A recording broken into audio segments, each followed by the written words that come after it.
ரயில் ticket book பண்ணிட்டு waiting லிஸ்ட்ல இருந்து கடைசி நிமிஷம் வரைக்கும் பதட்டத்தோட காத்திருந்திருக்கீங்களா?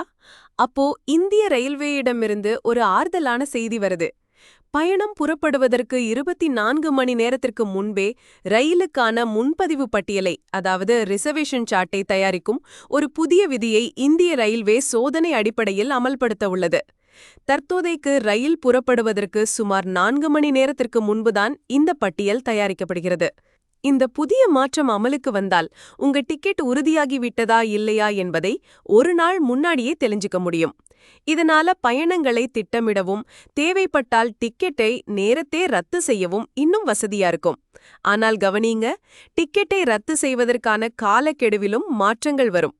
தற்போதைய விதிப்படி 48 முதல் 12 மணி நேரத்திற்குள் உறுதி செய்யப்பட்ட டிக்கெட்டை ரத்து செய்தால் 25% கட்டணம் கழிக்கப்படும்.